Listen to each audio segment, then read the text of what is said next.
Hey there, kittens and gents, and welcome back to the channel. I mean, that's not to say you can't be a kitten and a gent. That didn't really make sense, did it? Or even was I? Right, Save the Cat. We're talking about Save the Cat today. Sometimes I'm like a whisper in a riot, but I grow strong and keep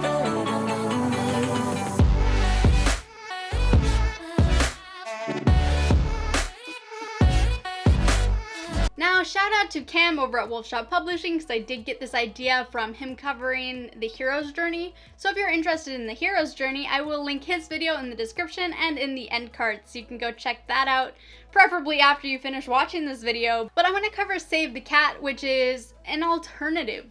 And though it was created for screenwriters, it does absolutely work for books. And of course, now we do have the book Save the Cat Writes a Novel, written by Jessica Brody, which translates the screenwriter speak into jargon that us writers are more familiar with. Now, to properly break down Save the Cat, I'm going to be using two examples that have absolutely nothing in common besides being two amazing freaking stories. And why am I dragging this out like you didn't look at the thumbnail? It's How to Train Your Dragon and The Hunger Games. Now, in terms of The Hunger Games, that's gonna be my book example. It's almost the same as the movie, but there's a couple places where it deviates a little bit, so keep that in mind.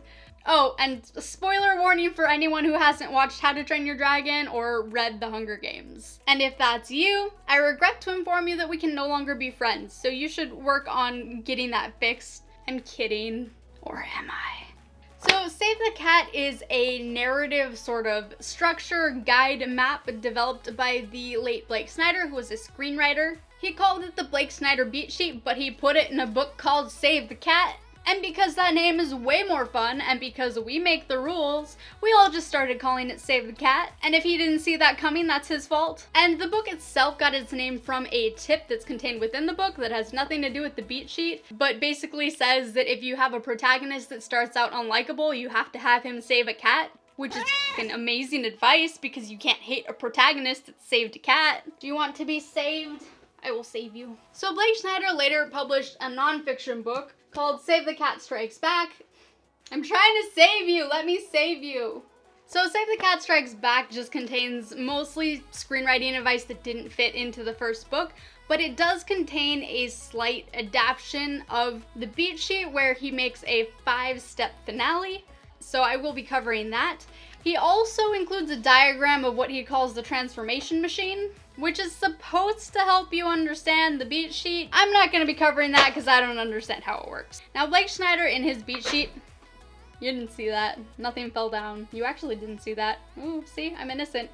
So Blake Snyder's original beat sheet included where these things should take place, except he wrote it for screenwriters. So unless your story is 110 pages long, that doesn't work. Jessica Brody's book, Save the Cat Writes a Novel, has percentages, so that's where I'm getting those numbers. But it is worth noting that there is a website where if you plug in how many pages your story is or how many pages you want it to be, it will tell you exactly what page ranges the different beats should fall. So I'll link that in the description.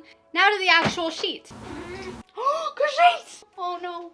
Oh no, oh no, I threw the book at him. I'm sorry. It was a light book, I swear. Plot twist, I am the villain. Oh god, I got fur everywhere. Ew. So in Save the Cat, Act 1 refers to the status quo world. So step 1 is opening image. And this takes up the first scene and sometimes up to the first chapter. The most important part of the opening image is to set the story's tone and mood. Is it gonna be an erotica? Shove the reader's face first into boobs. Is it dark? Have your character wake up surrounded by concrete walls and pain chemicals surging through her veins. You know, just as a random example. Lean very heavily into visuals in this first beat because it'll do a really good job at captivating the audience. So this is the point where you would show the hero's flawed life, their ordinary world, and often even the hero's own flaws worsening the problem. In How to Train Your Dragon, this is the narration bit. This is Burke.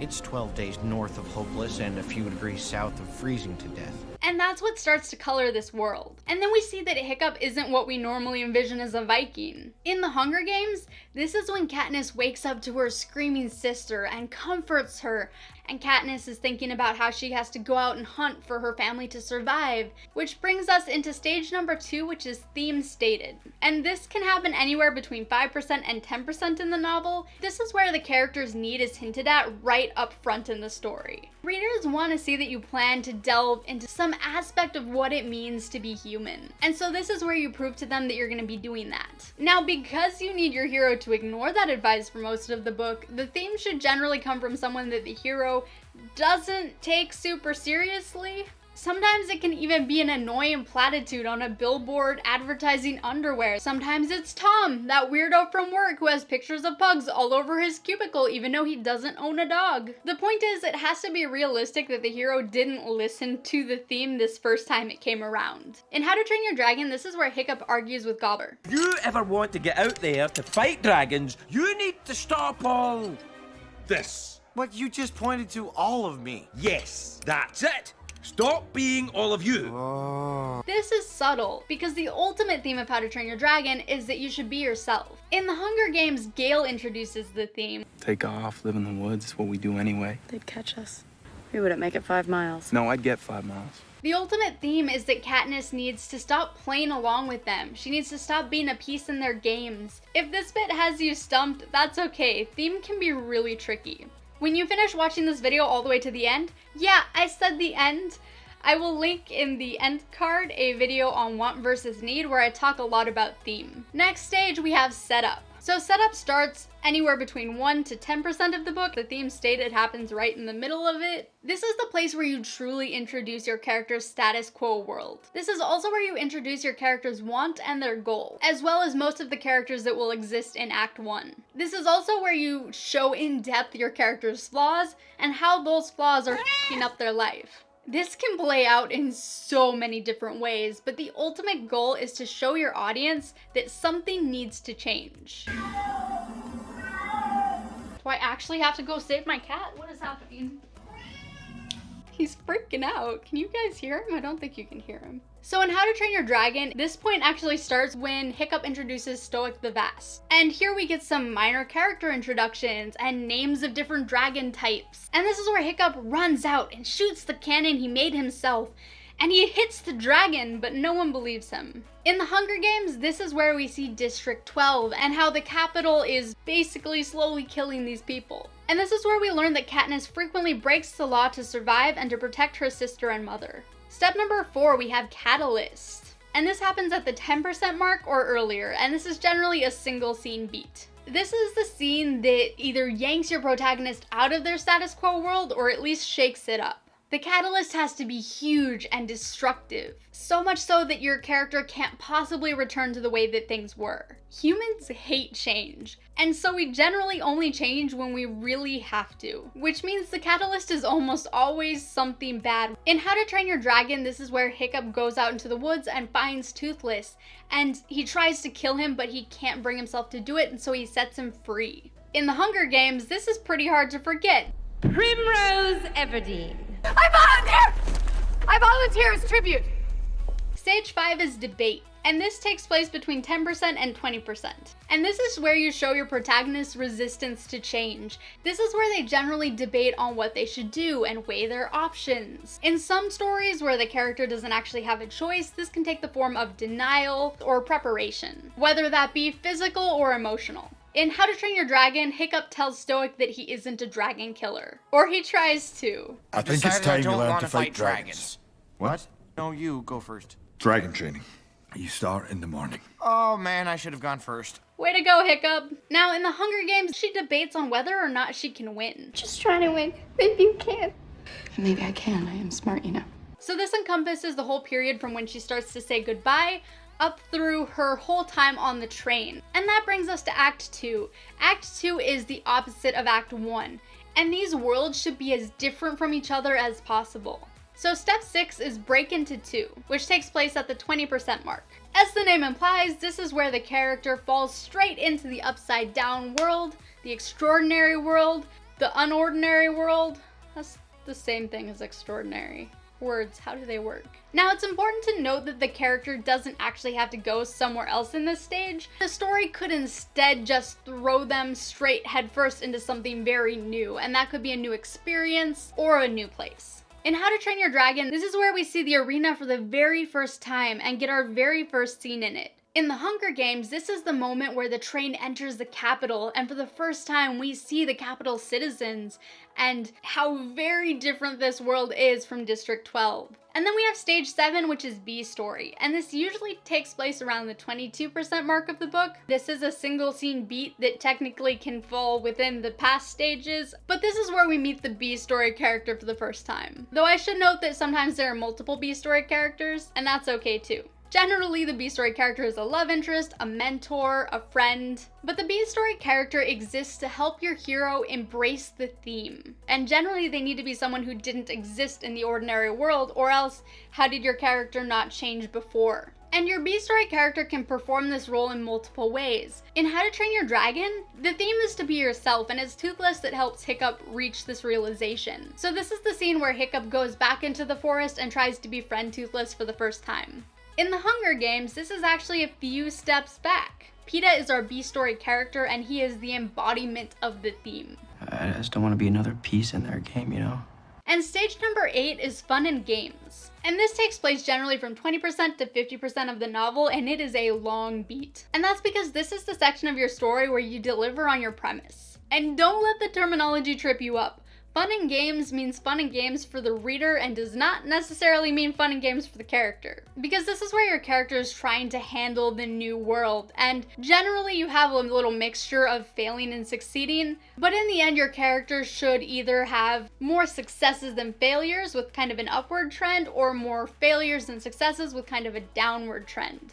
In How to Train Your Dragon, this is the moment in the movie where the song plays. So this is where we see the montage of visuals showing Hiccup spending time with Toothless and learning the tricks of training a dragon, and then using that knowledge in his training arena, gaining him the admiration of those around him. He's experiencing mostly successes and wins. In the Hunger Games, this is one of the stages where the book and movie differ the most. The movie focuses very heavily on the prep period, so in the book this spans from them starting to prep her all the way up a fair distance into the games. So this is a huge chunk of ups and downs, but overall a trend towards the downside of things, where Katniss is kind of getting beat to hell. Stage number 9 is the midpoint, and this happens at the 50% mark of the book, and this is a single scene beat. This is where the A story and the B story intersect, and we see the hero either experience a fake defeat or a false victory. So if overall in the Fun and Games your hero was failing, this is the point where they'll experience a false defeat.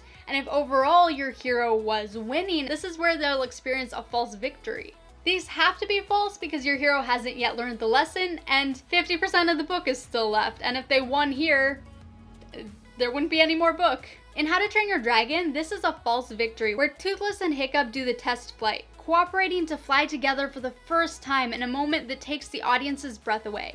In the Hunger Games, this is a moment of false defeat where Katniss has been hit by the fireball, she's climbed the tree, she's in the top, she's in pain, she's basically caught, she has no plan, the careers are sleeping beneath her. In this moment, it truly seems like she's defeated.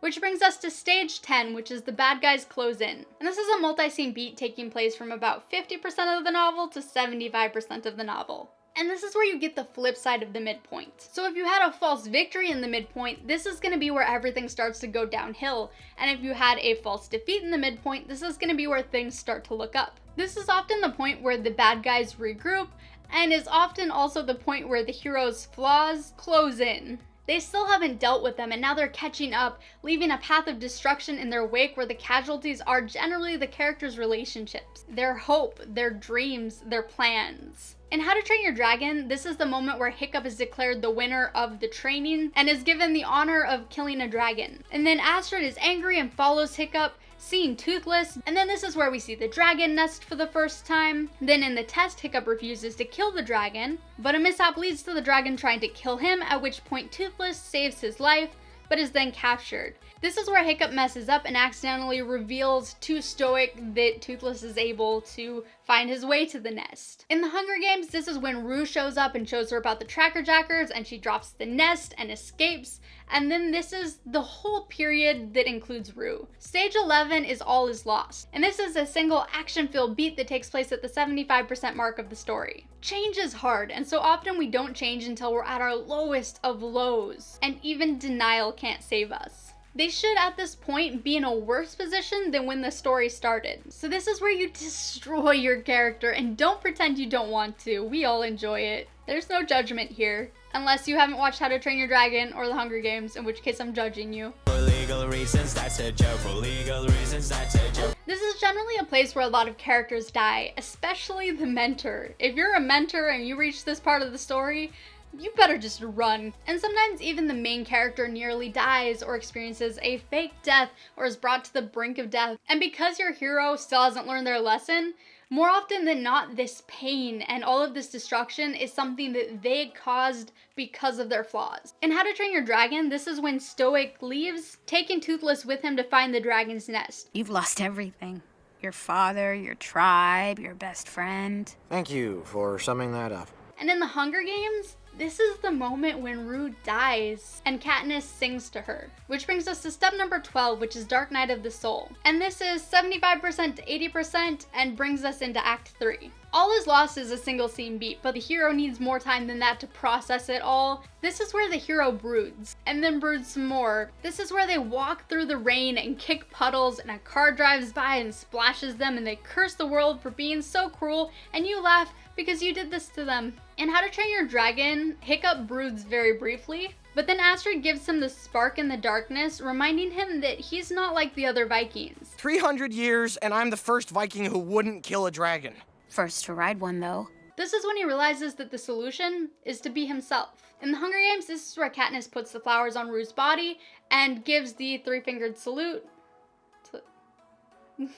which is her first sort of open act of rebellion. She also breaks down and broods, which brings us to stage number 13, Break into 3. This happens at the 80% mark and is a single beat. This is where that spark in the darkness truly catches fire and spreads. While brooding and thinking about all of the things that made them so miserable, the hero stumbles upon a solution. This is where they find their first little bit of clarity about what's been holding them back. In How to Train Your Dragon, this is when Hiccup enters the arena with his companions. In the Hunger Games, this is the moment where the rule change is announced and Katniss blurts out Peeta's name. Her instincts have always been to ultimately choose survival first before anything else, but in this moment she risks her life by blurting out his name because her instincts are no longer the same. Which brings us to the finale, which takes place from 80% to 99%, which is the 5-point finale called Storming the Castle. So 14A is gathering the team. This is where the hero gathers the people or tools that they need to storm the metaphorical castle, or sometimes the real castle. Now, in many stories, the hero broke a lot of their relationships over the last few stages,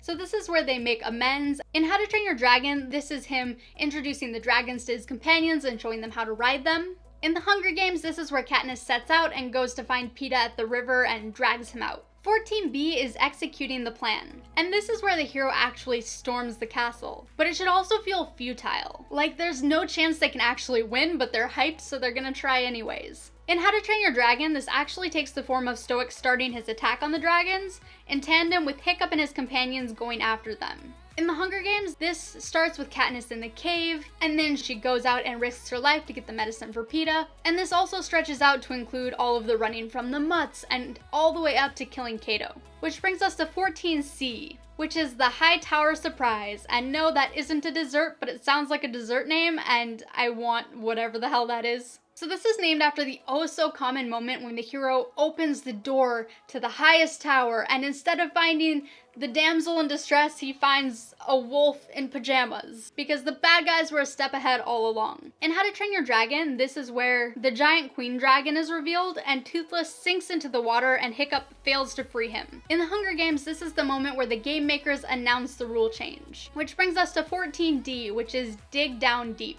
or Dig deep down. There's too many D words in that one. The Hightower surprise is a mini catalyst, so this is sort of a mini debate. This is where the hero reanalyzes the situation and tries to find a new solution. And the true solution should be something that they never would have done in chapter 1, but makes perfect sense now because they've changed. In How to Train Your Dragon, this is a place where we see a lot of focus on Stoic, who sees what Hiccup would do for Toothless and goes back and saves him. And then when Hiccup goes to leave, Stoic apologizes and tells Hiccup not to go. But Hiccup embodies the theme by returning Stoic's words from the start. We're Vikings.